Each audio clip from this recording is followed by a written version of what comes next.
వీరాంజనేయులు విహారయాత్ర కొత్త తెలుగు సినిమా అంటే థియేటర్లో రిలీజ్ కాలేదు. డైరెక్ట్గా ఓటీటీ అని మన ఈటీవీ విన్ యాప్లో స్ట్రీమ్ అవుతుంది. ఈరోజు ఆగస్టు 14 బుధవారం నుంచి. అంటే ఇది ఈటీవీ విన్ వాళ్ళ యాప్ కోసం తీసుకున్న సినిమా. అంటే ఇంతకుముందు ఈటీవీ విన్ యాప్లో #90s అని శివాజీతో ఒక వెబ్ సిరీస్ వచ్చింది. అది చాలా బాగా ఉన్నింది, చాలా బాగా పాపులర్ అయింది, బాగా హిట్ అయింది. ఇప్పుడు అలాంటిదే అనిపించింది వీరాంజనేయులు విహారయాత్ర ట్రైలర్ వచ్చినప్పుడు. సడన్గా చూసి పోయిన వారము అరే ఇదేదో బాగున్నట్టుంది అనుకున్నా. నాకు ఈటీవీ విన్ యాప్ సబ్స్క్రిప్షన్ ఉంది కాబట్టి నిన్న రాత్రే వచ్చింది, 13 రాత్రే వచ్చింది స్ట్రీమింగ్కి. నేను ఈరోజు పొద్దున్న చూశాను. సినిమా చూస్తే అంటే ట్రైలర్లో చూపించినట్టే ఉంది సినిమా. 2 గంటల 10 నిమిషాలు ఉంది సినిమా. ఆ ట్రైలర్లో ఏదైతే చూపించారో మనకు అంటే అస్థికలు గోవాలో కలపాలి అనే కాన్సెప్ట్ ఏదైతే ఉందో ట్రైలర్లో అదే ఉంది సినిమా అంతా కూడా. ఇంకా ఎందుకు కలపాల్సి వచ్చింది, ఎందుకు గోవా వెళ్ళాలి అనేది సినిమాలో డిస్కస్ చేశారు. అంటే నేను ట్రైలర్ చూసి ఆ తర్వాత నిన్న జరిగిన ప్రెస్ మీట్ చూసి కామెడీ అనుకున్నా, కామెడీ ఎంటర్టైనర్ అనుకున్నా, కానీ కామెడీ అసలు ఎక్కడా లేదు సినిమాలో. 2 గంటల 10 నిమిషాల దాంట్లో కామెడీ తక్కువ, డ్రామా ఎక్కువ ఉంది, అండ్ కష్టాలు ఎక్కువ ఉన్నాయి, ఏడుపులు ఎక్కువ ఉన్నాయి, సెంటిమెంట్ ఎక్కువ ఉంది. సో నేను ఎక్స్పెక్ట్ చేసింది కామెడీ అయితే నాకైతే ఎక్కడ కామెడీ అనిపించలేదు. ఏమంటే సినిమా అంతా కూడా బ్రహ్మానందం వినపడతాడు, కనపడ్డు కానీ వినపడతాడు, అదొక కొత్తగా ఉంది. ఇక మొదటి అరగంట పాటు క్యారెక్టర్స్ని ఎస్టాబ్లిష్ చేయడంతో సరిపోయింది. నరేష్,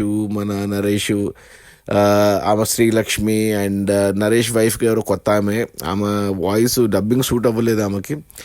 వేరే కొత్త తెలిసిన ముఖాన్ని పెట్టింటే బాగుండు అనిపించింది, అదొకటి. ప్లస్ కొడుకు క్యారెక్టర్ రాగమయూరు, అతను కూడా ఇంతకుముందు నేను చూశాను, అతను కీడాకోల సినిమాలో చూశాను అతన్ని. ఈ మధ్య ఎక్కువ కనపడుతున్నాడు. ఇంకా ప్రియా వడ్లం అనే కూతురు క్యారెక్టర్లో ఆ అమ్మాయి కొద్దిగా మొన్ననే ఓం భీమ్ బుష్లో ఒక ఐటమ్ సాంగ్ కూడా చేసింది. అంతకుముందు ముఖ చిత్రంలో మన తెలుగు అమ్మాయి బాగుంటుంది. సో వీళ్ళు 5 మంది, శ్రీలక్ష్మి కమెడియన్ శ్రీలక్ష్మి, 5 మందిదే సినిమా అంతా. 2 గంటల 10 నిమిషాల పాటు ఈ 5 మందే ఉంటారు. ఒక అరగంట పాటు మనకు క్యారెక్టర్ ఎస్టాబ్లిష్మెంట్కే సరిపోయింది. అసలు అంటే ఈ గోవా యాత్రకి ఎందుకు వెళ్ళాలి అనే దానికి అరగంట టైం తీసుకున్నారు.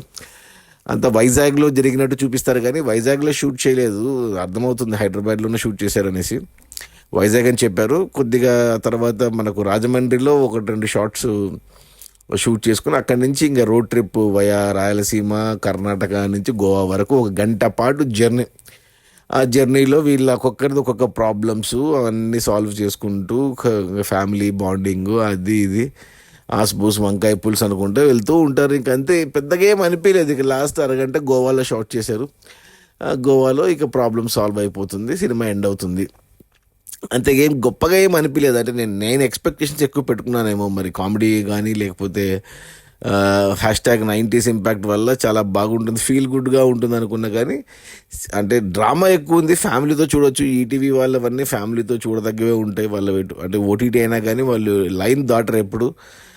అంటే ఈ ఏమంటారు అడల్ట్ జోక్స్ కానీ అడల్ట్ సీన్స్ కానీ ఏమీ ఉండవు. ఇంటిల్లి 10 చక్కగా కూర్చొని చూడొచ్చు. 2 గంటల 10 నిమిషాలు ఈటీవీ విన్ యాప్లోనే ఉంది కాబట్టి టీవీలో హ్యాపీగా ఈ వీకెండ్లో, ఈ లాంగ్ వీకెండ్ ఉంది కదా, independence day holiday long weekend, మంచి ఆప్షనే. కానీ పెద్ద గొప్పగా ఏం లేదు, అలా అని చెత్తగా కూడా ఏం లేదు. ఒకే సోసోగా ఉంది. అంటే ఎటువంటి ఫీలింగ్ ఇవ్వదు మనకు, కామెడీ సైడ్ కానీ ఎంటర్టైనింగ్ కానీ. ఎక్కువ డ్రామా పెట్టారు, ఒక 2-3 ఎమోషనల్ సీన్స్ ఉన్నాయి, బట్ అవి ఫోర్స్ఫుల్గా ఉన్నట్టు అనిపించింది నాకు. అది ఆర్గానిక్గా వచ్చినట్టు అనిపించలేదు. సో ఓకే అంటారు. నా రేటింగ్ వచ్చేసి 2/5. బాగుంటే 3 ఇచ్చేవాడిని, గుడ్ అని చెప్పేవాడిని, కానీ ఇప్పుడు జస్ట్ ఓకే దగ్గరే ఆగిపోవాల్సి వస్తుంది 2 రేటింగ్ ఈ మన వీరాంజనేయులు విహారయాత్రకి. నాట్ ఏ మస్ట్ వాచ్ అయితే కాదు. లేదు ఇక ఈ వీకెండ్కి ఏదో ఒకటి చూడాలి, ఈటీవీ విన్ యాప్లో టీవీలోనే కదా అనుకుంటే, టీవీలోనే మొబైల్లోనే కదా చూడాలనుకుంటే ఒక 2 గంటలు ఫ్యామిలీతో చూడొచ్చు. అది ఒక్కడే అడ్వాంటేజ్ ఈ సినిమాకి. ఏంటంటే హ్యాపీగా ఫ్యామిలీతో పాటు కలిసి చూడొచ్చు. ఫ్యామిలీ బాండింగ్ సినిమాలో కూడా అదే కాన్సెప్ట్ కాబట్టి ఫ్యామిలీ బాండింగే కాబట్టి ఫ్యామిలీ అంతా చిన్నపిల్లల నుంచి ముసలి వాళ్ళ వరకు అందరూ కలిసి చూడొచ్చు. అంతే, అంతకుమించి ఇంకేం లేదు ఈ వీరాంజనేయులు విహారయాత్రలో. ఈ సినిమాకి టైటిల్ కూడా ఏదో ప్రాస కలిసిందని పెట్టారు కానీ వీరాంజనేయులు విహారయాత్ర అని. యాక్చువల్గా యాప్ట్ టైటిల్ వచ్చేసి ఈ సినిమాకి హ్యాపీ హోమ్ అనేది యాప్ట్ టైటిల్ ఈ సినిమాకు. సినిమా చూస్తే మీకు కూడా అదే అనిపిస్తుంది. సరే చూడండి, ఈటీవీ యాప్లో ఉంది, but not a must watch. కుదిరితే చూడండి, లేకపోయినా లైట్. Okay, bye.